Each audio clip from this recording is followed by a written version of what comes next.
Piet Muskiet en die Blommefees. Geskryf deur oom Johan Jansen van Rensburg. Die skoenlapper koningin het die insekte van boer Gielie se Pampoenland hartlik genooi na die dorp se jaarlikse Blommefees. Hierdie fees word gehou in Tannie Betty se organiese kwekery. Die vriendelike vriendin van boer Gielie woon in die eerste huisie met die hoekerf teen die draai van die dorp. Tannie Betty spuit nooit gif op haar plante soos boer Gielie nie. Nee, sy glo dat as jy die regte plante langs mekaar plant, die skadelike goggas neuse sal optrek en vanself hulle ry sal kry.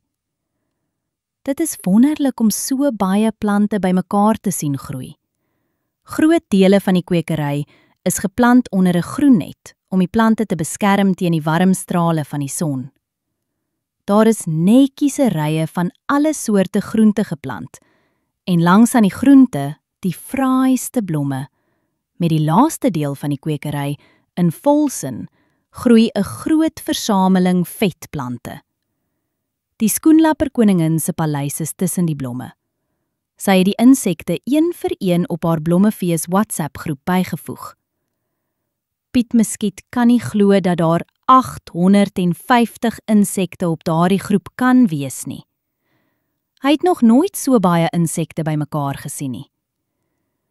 Toe die doudruppeltjies nog vanoggend aan die pampoenblare se puntjies gehuiwer het die skoenlapper koningin haar plekspykertjie al gestuur, vir ingeval die insekte hulle pad byster raak in die tog na die kwekery. Patricia voel afgeskeep oor die min aandag wat sy skielik kry. Piet Muskiet geniet dit om die boodskappe te lees wat die insekte vir mekaar op die Blommefees se WhatsApp groep stuur. Hy spandeer daagliks ure op sy selfoon in die lou water van die voëlbad. Sy saamgestelde oë is bloedrooi van al die foontyd. Self is Patricia amper nooit op haar foon nie. Pappa Muskiet het vir Patricia geleer dat 'n selfoon net vir noodsaaklike kommunikasie daar is. Dit is baie lekkerder vir haar om in die vars buitelug te speel en met haar besties te baljaar. Patricia praat die waarheid. Piet Muskiet is skielik baie op sy selfoon.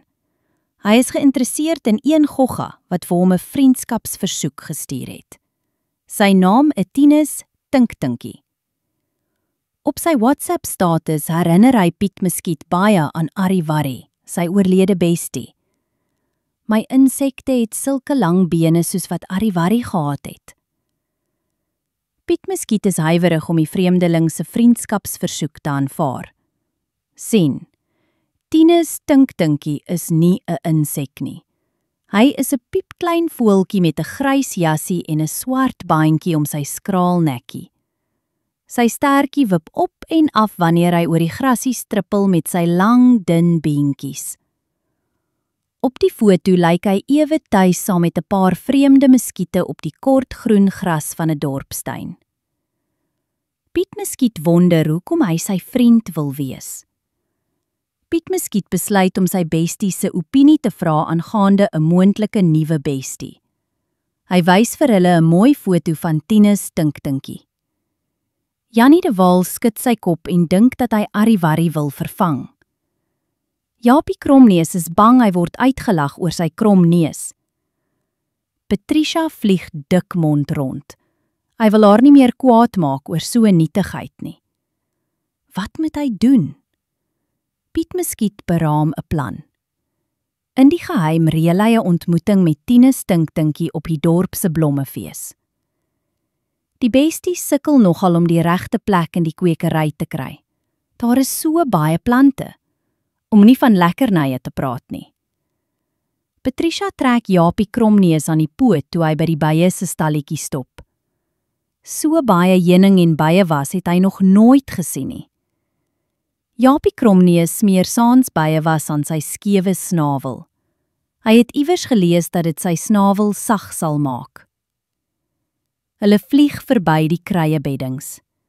Jannie de Waal se oë rek. So baie kruie het hy nog nooit bymekaar gesien nie. Sy ma sal darm die lekkerste sop kan maak uit al hierdie bestanddele. Piet Muskiet se oë soek rond. Hy wonder waar Tinus Tinktinkie nou is. Hulle het gereël om mekaar 10 uur in die vrugtebord by die perskebome te ontmoet. Hy voel skoon bewerig van opgewondenheid. Nog nooit het hy 'n vriend deur 'n selfoon gemaak nie. Patricia vlieg verveeld saam. Sy is al een wat agterkom dat Piet Muskiet se aandag nie heeltemal by hulle is nie. Dink hy nog steeds aan die skoenlapperkoningin? Is hy dalk verlief op haar?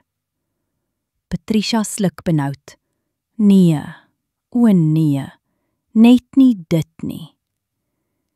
Die blomme staan in volle pragt. Daar is pink en wit rose, leeubekkies, asters en petunias. Die muskiete maak hulself tuis op die oranje vuurpyle. Die skoenlapperkoningin verwelkom almal by die blommefees. Sy staan met haar slanke lyfie en vlerke wat wapper op 'n goudgeel varkoor. Patricia loer na Piet Muskiet. Sy aandag is alles behalwe by die blommefees. Hy sit souwaar op sy selfoon en tik. Wat is dit met Piet Muskiet en sy selfoon? Die kriekekoor open die blommefees met 'n gepaste kriekeliedjie. Hulle het lank geoefen aan hulle liedjie, wat nou in volle bors gesing word. Dis 'n gekriek wat verseker tot by Boer Gielie se plaas gehoor kan word. Piet Muskiet verskoon homself. Sonder om te kyk, vlieg hy in die vrugtebord se rigting. Patricia besluit om hom te agtervolg. Sy koes staan hier agter 'n blom, dan daar agter 'n bos. Piet Muskiet vlieg reguit na die perkseboom in die vrugtebord. Hy kom nie agter dat Patricia hom op 'n veilige afstand volg nie. Piet Muskiet soek tussen die blare van die perskeboom en agter die groot geel perskes. Daar is geen teken van Tini Tink Tinkie nie. Hy maak sy selfoon oop en blaai deur die foto's. Hy kyk weer na die foto waar Tini Tink Tinkie tussen die muskiete speel. Hy kyk mooi. Wat sien hy daar in die onderste hoek van die foto? Dit is iets swarts wat oor die kort gras kruip. Hoekom het hy dit nooit raak gesien nie? Piet Muskiet vergroot die foto op sy foon. Dan herken hy die insek. Dit is 'n groot swart en geel vrugtetor. Is Tini Tink Tinkie dalk Tini Tor? Is Piet Muskiet om die bos gelei? Hy vlieg vererg regop, amper holderste bolder vas teen Patricia wat hom al die tyd dopgehou het agter 'n perskeblaar. Sy koes wild. Hy is so kwaad dat hy haar nie eers raak sien nie. Hy vlug tussen die vet perskes deur, totdat hy op 'n halfgevrete perske afkom. Daar sit die tor gulsig en groot happe perske in sy kies te druk. Is jy Tini Tink Tinkie? Piet Muskiet se neusvleuels tril soos wat hy homself probeer inhou. Hy wens Jannie de Waal en Japie Kromneus was nou hier by hom. Hy het sy bestie se beskerming nodig.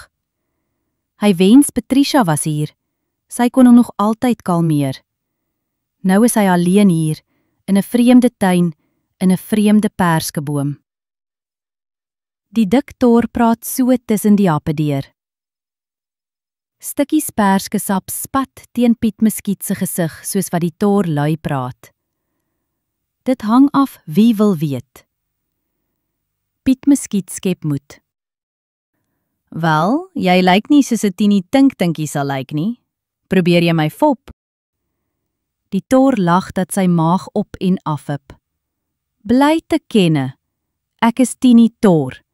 Jy is lekker gevang. Piet Muskiet is nou eers kwaad.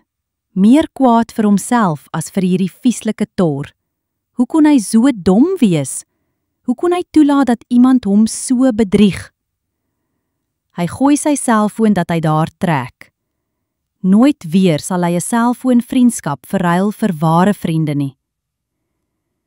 Die dik tor vreet voort asof Piet Muskiet nie eers daar is nie. Piet Muskiet draai om en vleg tussen die perskeblare deur, terug na sy besties toe. Toe hy weer op die vuurpyl land, kyk hy met nuwe oë na sy besties. Patricia kom sit langs hom. Daar is 'n blink geit in haar oë en 'n blos op haar wange. Hy skuif met sy vlerke stywer teen haar en vat aan haar poot. Die geluk maak 'n warm plekkie hier reg onder sy hart. Hy het sy besties. Hy het geen ander gogga nodig nie. Toe die blommefees ten einde loop en die besties uitgeput Pampoenland toe vlieg, wonder Jannie de Waal wat in Piet Muskiet verander het. Want Piet Muskiet het hulle ekstra aandag gegee vandag. En waar is Piet Muskiet se selfoon? So verloop die dae en die planne van Piet Muskiet. Soms stout, altyd slim en altyd saam met sy vriende. Want een ding is seker, deur dik en dun is Piet Muskiet 1 vriend 1000. Moenie vergeet om volgende week te luister wat Piet Muskiet se nuwe avontuur is nie. Jy moet vir mamma sê dat Piet Muskiet elke Woensdag 5uur sal kom kuier. Wat dink jy gaan Piet Muskiet se nuwe avontuur wees? Kan jy raai?